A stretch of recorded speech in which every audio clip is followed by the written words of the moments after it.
this, my mind takes flight. Morning my dear children. आज हम chapter 2 करेंगे Nelson Mandela. Chapter Nelson Mandela long walk to freedom बच्चों को mostly बहुत tough लगता है और उन्हें समझ में नहीं आता कि इसमें है क्या। तो आज मैं जल्दी जल्दी आपको इसकी समरी हिंदी में बताऊंगी, जिससे आपको चैप्टर का आइडिया लग जाए कि इसमें क्या कह रहा है, क्या है ये। तो चैप्टर नेल्सन मंडेला जो है आपका नेल्सन मंडेला की ऑटोबायोग्राफी में से लिया गया है। इनकी ऑटोबायोग्राफी यानी कि इनकी आत्मकथा का नाम था लॉन्ग वॉक टू फ्रीडम।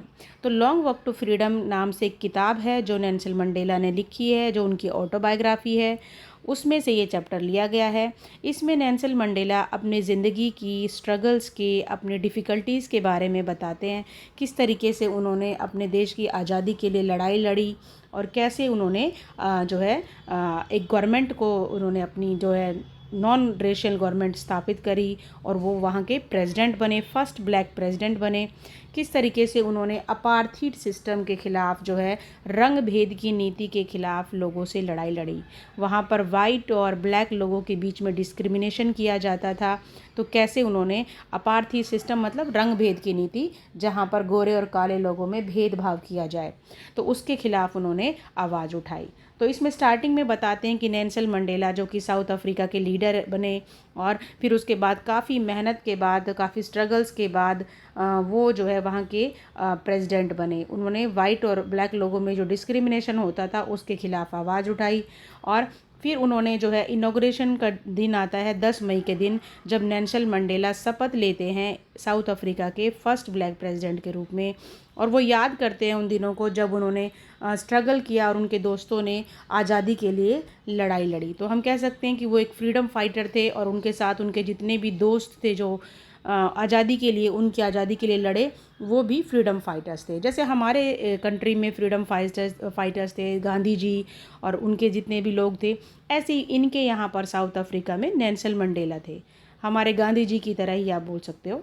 तो शपथ समारोह आता है जब वो शपथ लेते हैं। कहाँ पर लेते हैं वो? सैंडस्टोन एम्पी थिएटर नाम की एक जगह होती है प्रिटोरिया के अंदर। ये साउथ अफ्रीका में ही प्रिटोरिया है, इनकी कैपिटल है ये। और वहीं पर जो है ये सैंडस्टोन एम्पी थिएटर है। मंडेला जो है अपनी बेटी जेनैनी के साथ में आते हैं। उनकी बेटी का नाम होता है जेनैनी। तो उनके साथ में वो आते हैं और शपथ लेते हैं। और उनके साथ में एक डी क्लार्क नाम का आदमी होता है जो सेकंड प्रेसिडेंट के रूप में शपथ लेता है। और एक और दूसरा थाबो एम्बेकी नाम का आदमी होता है जो वहाँ पर फर्स्ट डिप्टी प्रेसिडेंट के रूप में शपथ लेता है। तो ये सब लोग वहाँ पर मौजूद होते हैं।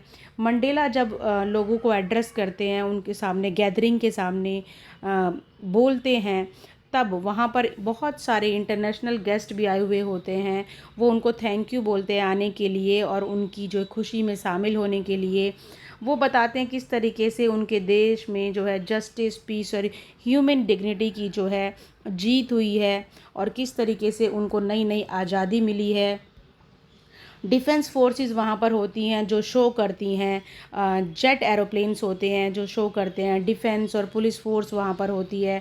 साउथ अफ्रीका के जो जेट्स होते हैं, हेलीकॉप्टर्स होते हैं, वो बिल्डिंग्स जो वहाँ पर जहाँ पर ये शपथ ले रहे होते हैं, बिल्डिंग के ऊपर जो है बहुत सारे लोग वहाँ पर बैठे होते हैं बिल्डिंग के अंदर, और बिल्डिंग के ऊपर से जेट जो है उड़कर जा रहे होते हैं। और लास्ट में एक वी शेप का जेट होता है जो एक डिज़ाइन सा बनाते हुए जाता है, जिसमें ब्लैक, रेड और ग्रीन और ब्लू और गोल्ड कलर के, जो कि साउथ अफ्रीका की झंडे में जो ये कलर्स हैं, ये सभी कलर्स वो छोड़ता हुआ एक डिज़ाइन बनाकर जाता है। और वहाँ पर वाइट लोगों के लिए नेशनल एंथम गाया जाता है जिसको बोलते हैं नकोसी सिकेले अफ्रीका। और दूसरा एक और जो ब्लैक लोगों के लिए होता है वो होता है डाई स्टेम। तो दो नेशनल एंथम वहाँ पर गाए जाते हैं, एक होता है नकोसी सिकेले अफ्रीका, दूसरा die stem.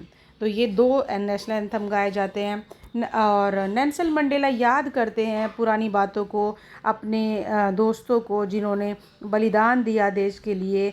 He remembers how a system of racial domination was created. वो याद करते हैं कैसे जो है रेशियल जो ये डोमिनेंस का सिस्टम स्टार्ट किया गया, लोगों को कैसे टॉर्चर किया गया। जब वो पैदा हुए थे तो वो आज़ाद पैदा हुए थे, उनको नहीं पता था कि वो ग़ुलाम हैं।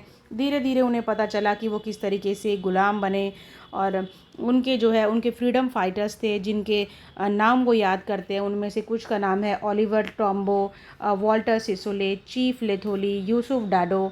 ये कुछ उनके अनकॉमन जो है करेजियस बहादुर लोग थे जिन्होंने आज़ादी के लिए जिन्होंने बलिदान दे दिया, जिन्होंने अपनी लाइफ जो है ख़त्म कर दी।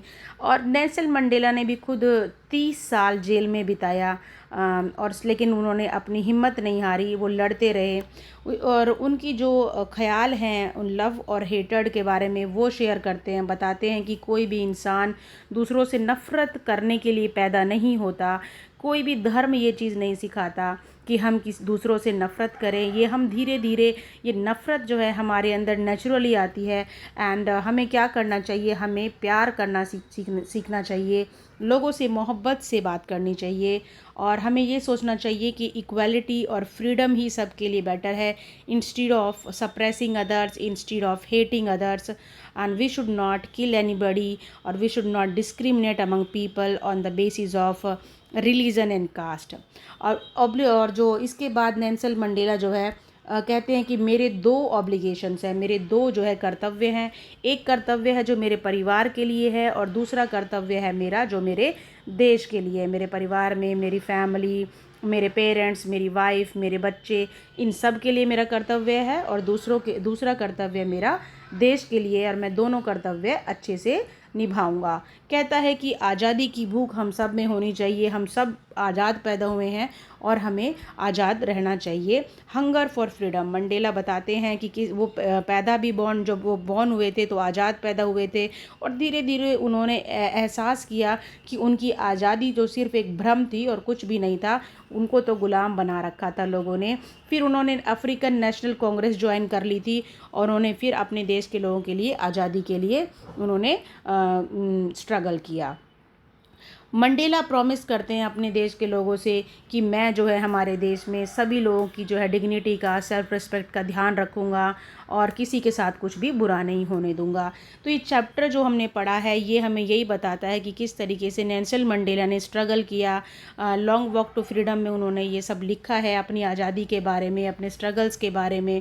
और जैसे हमारे देश के कुछ ग्रेट लीडर्स हैं, जैसे कि फ्रीडम फाइटर्स जो हमारे देश के बहुत सारे हुए हैं, उन सब के बारे में अगर हम पढ़ते हैं तो उसी तरीके से एक दूसरा देश जो कि साउथ अफ्रीका है, वहाँ पर भी लोगों ने आज़ादी के लिए लड़ाई लड़ी है और आज़ादी प्राप्त की है।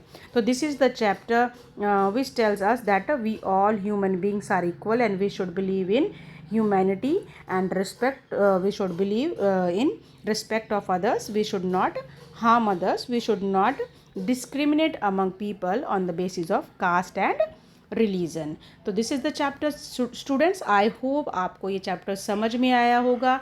इस चैप्टर की जो थीम है वो यही हाईलाइट करती है कि फ्रीडम और इक्वालिटी होनी चाहिए।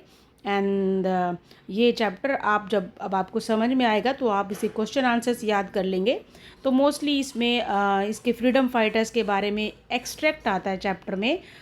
तो एक्सट्रैक्ट 4 नंबर का बहुत बार आता है, तो उसको आप रिवाइज कर सकते हो। इसकी एक्सट्रैक्ट को आप चाहो तो ब्रेविया में से इसकी को लर्न कर सकते हो। ब्रेविया काफ़ी अच्छी बुक है। तो that's it for today and have a nice day. I hope आपको चैप्टर समझ में आया होगा।